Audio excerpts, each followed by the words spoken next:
GMNA uses artificial intelligence for generated speech, visuals, and production. AI-generated content may contain errors. Please verify important information before making decisions or taking action.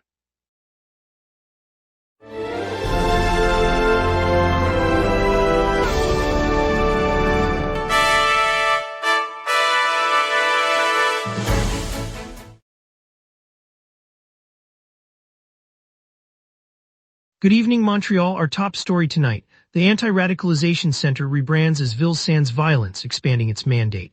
It's a mild 25 degrees outside with a gentle northwest breeze, and the Canadians are gearing up for the playoff night snowbird flyover. Emma Leclerc, I know you've got thoughts on this.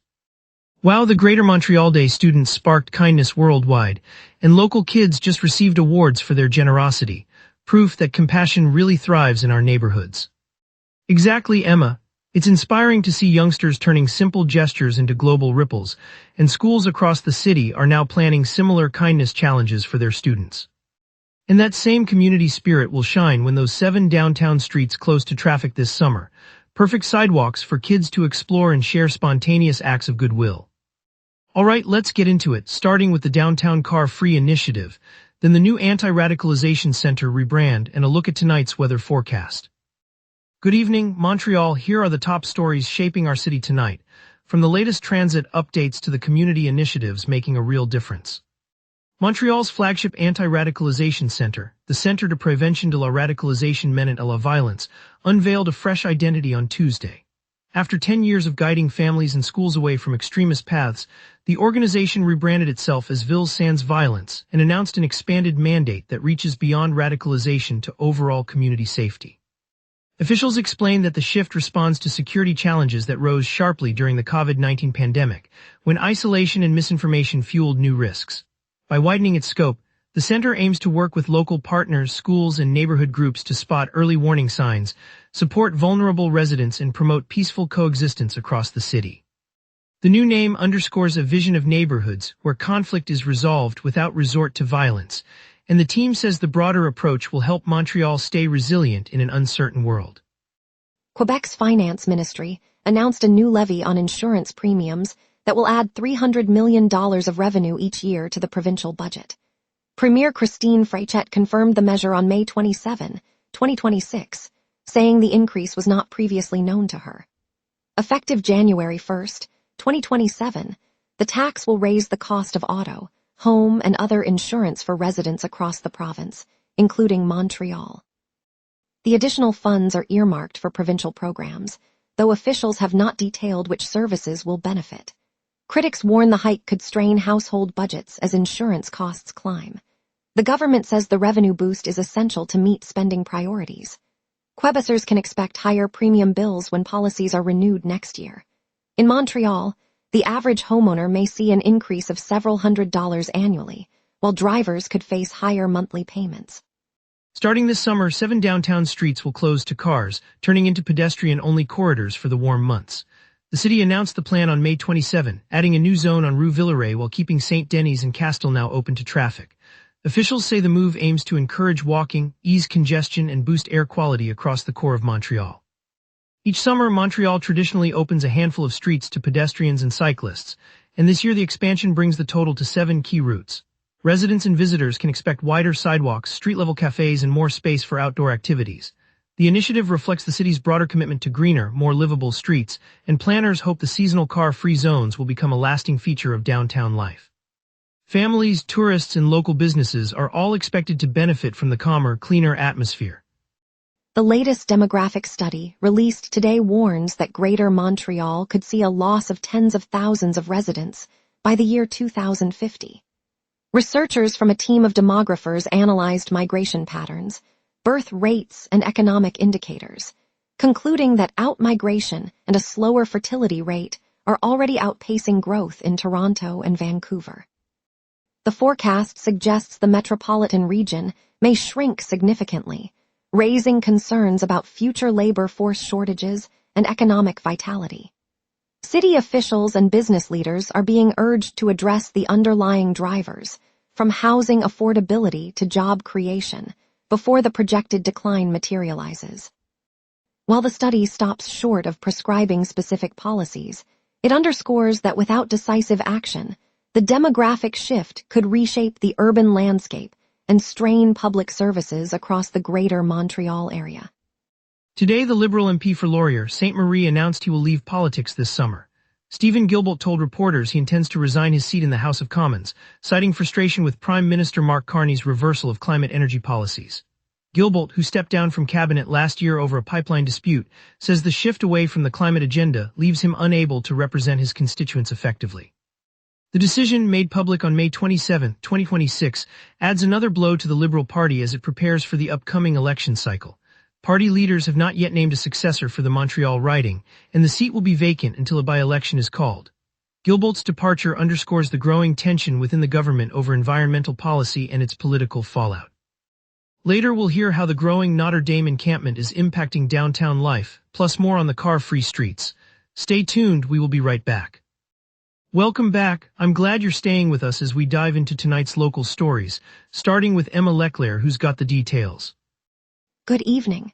The encampment in Montreal's Notre Dame neighborhood has swelled dramatically, now holding roughly 100 tents as the city heads into summer. Residents of the makeshift camp say conditions are worsening, and the site has drawn the attention of Housing Minister Martin Ferrada, who visited the site this week. Officials warn the growth reflects a broader crisis of homelessness and a shortage of affordable housing across the island. The municipal government says it is reviewing emergency shelter options and long-term solutions, but families remain on the streets with limited access to basic services. Neighbors report noise and safety concerns, while advocacy groups urge the city to act quickly before the heat of summer intensifies the situation. The encampment has become a focal point for housing officials as they grapple with mounting pressure to provide immediate relief. Morning rush hour turned chaotic on Rue Notre Dame when a hit-and-run forced police to shut down a key segment of the street.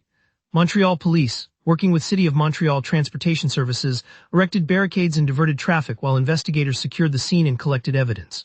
Commuters heading downtown were rerouted onto nearby avenues, adding extra minutes to their journeys and prompting a surge of alerts on local traffic apps. Officials say the closure is temporary, but drivers should expect delays until the investigation is complete. The incident underscores the importance of cautious driving during peak hours, and police are urging anyone who witnessed the crash or saw a vehicle flee to come forward.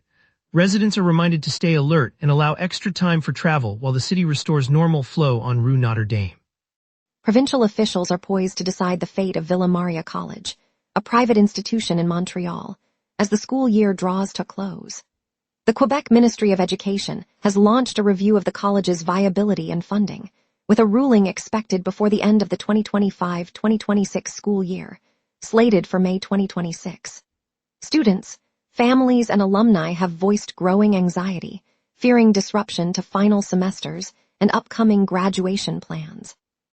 If the ministry orders a shutdown, the community could lose a long-standing option for secondary education, forcing families to seek placements in overcrowded public schools or travel farther for private alternatives. Administrators say they are preparing contingency plans, while parents urge a swift, transparent decision to protect the academic futures of their children. Fans at the Bell Centre are set to see a spectacular low-altitude aerobatic flyover by the Canadian Forces Snowbirds just before Game 3 of the Eastern Conference Final on Monday, May 25, 2026. The maneuver, timed to launch as the Canadians take the ice, will add a burst of color and sound for the thousands gathered to cheer Montreal's bid for a Stanley Cup. Bell Centre staff say the display marks the second straight day the Snowbirds have performed over the city, turning the downtown skyline into a temporary runway. Residents can expect a brief rise in traffic on Rue St. Catherine and nearby streets, so planning extra travel time is wise. The show honors the playoff series and gives families a memorable moment as the team fights for a spot in the finals. Disagreement over waste collection contracts has erupted between Consignation and 4 municipalities, including Plot-TOH Mont-Royal. Officials from Delson, Mercier, Rimouski, and Plot-TOH Mont-Royal say the consortium's proposed fees and service terms are unacceptable, threatening curbside pickup continuity. The municipalities argue the pricing lacks transparency and could raise household costs across the region. Consignation, which manages waste services for many Quebec communities, maintains its rates reflect rising operational expenses. The standoff, reported on May 27, highlights broader challenges in coordinating regional waste management and may force residents to face altered collection schedules or higher fees if no resolution is reached. City council meetings in each municipality are set for next week to negotiate terms, and residents are urged to keep bins sorted to avoid extra fees. If the dispute drags on, households could face delayed pickups, needing temporary storage and extra effort to keep neighborhoods clean. Now let's turn to the weather and see what tonight's clouds have in store for us. Right now, the sky over Montreal is a soft blanket of clouds, and the temperature sits at 25 degrees, feeling just the same. Humidity is holding steady at 52%, and a gentle breeze from the northwest pushes at about 12 kilometers an hour. As we move into the evening, the clouds will linger, keeping the night overcast. The sun will dip below the horizon at 8:30, a little early for the season but perfect for a relaxed dinner outdoors. By 7 o'clock, the temperature will have slipped to 18 degrees, still under that overcast cover. No rain is expected through the night, so your plans can stay on track. With the evening settling in, let's take a quick look at what the next 5 days have in store. Looking ahead, Thursday starts with a cool high of 17 degrees and a low that drops to 10. The sky will stay overcast, so you might want to keep a light jacket handy for any evening stroll. Friday brings a slight change as clouds part enough for a brief sunny spell, but a light rain will arrive in the afternoon with a 65% chance. Temperatures will hover around 16 degrees, feeling a touch cooler than yesterday. Saturday returns to a steady 17 degrees at its peak and a low of 9, with clear skies that make it a good day for a park outing. Sunday mirrors Saturday's warmth, staying at 17 degrees, but there is a modest 30% chance of rain late in the day, so you may want to carry an umbrella just in case.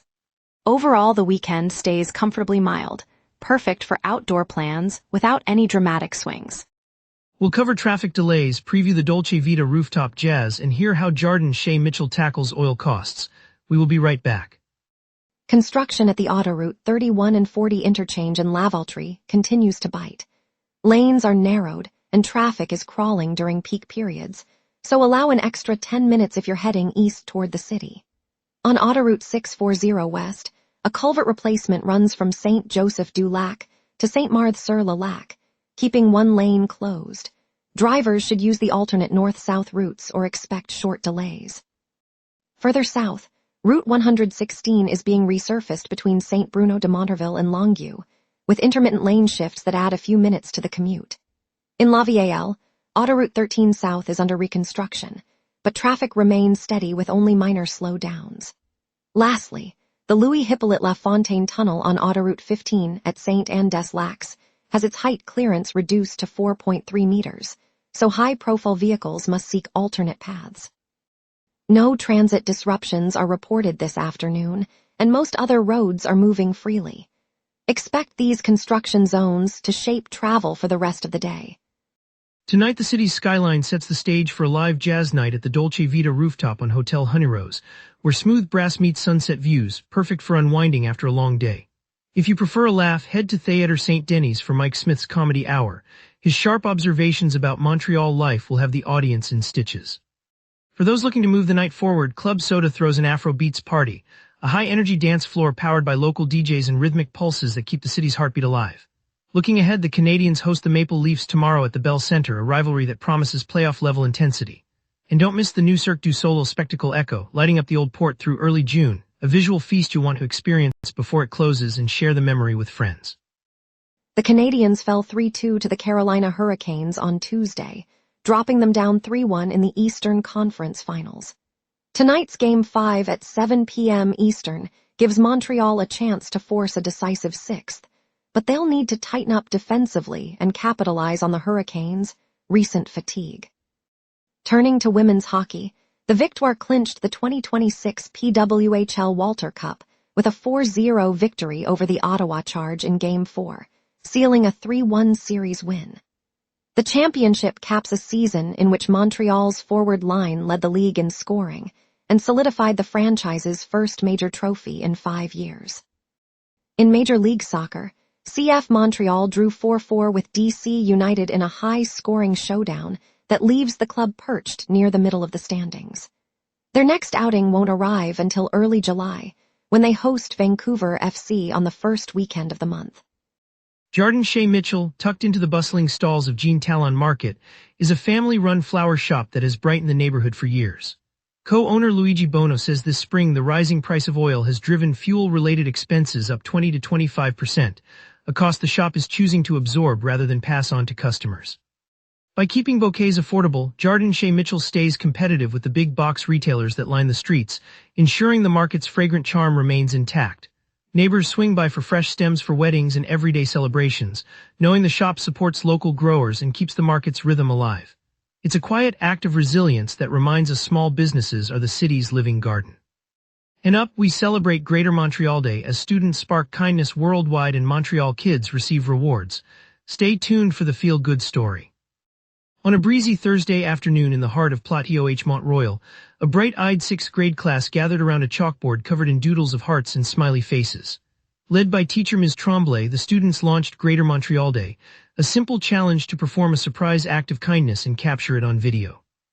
Within hours, a shy boy handed a warm croissant to the elderly man who greets the bus stop, while a pair of girls tucked handwritten notes of encouragement into library books. The videos spread, and by the end of the week classrooms from Quebec City to high school in Osaka were posting their own moments, a group in Toronto cleaning a community garden, a choir in Dublin singing to a hospital ward. The ripple grew not from a grand plan but from the quiet belief that a small gesture can brighten a day. Tonight, the students watch their feed glow with dozens of smiles from places they have never visited, proof that the spirit of Montreal can travel farther than any streetcar. It is a reminder that kindness, when shared, becomes a language we all understand.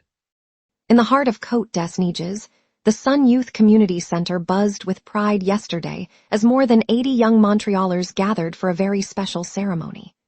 Families lined the polished floor, their faces lit by the soft glow of strings of lanterns, while a fleet of brand-new bicycles, each painted a vivid shade of sunrise orange, waited on a low table. Emma Leclerc. These kids have spent the past year turning everyday moments into acts of kindness, from carrying groceries for seniors to sprucing up the local parks, and today they're being celebrated in a way that lets them keep moving forward. One boy, 8 years old, slipped his foot onto a pedal, his grin widening as the crowd erupted in cheers. A girl in a bright yellow jacket lifted her new bike up, the metal glinting as she imagined the routes she'll explore.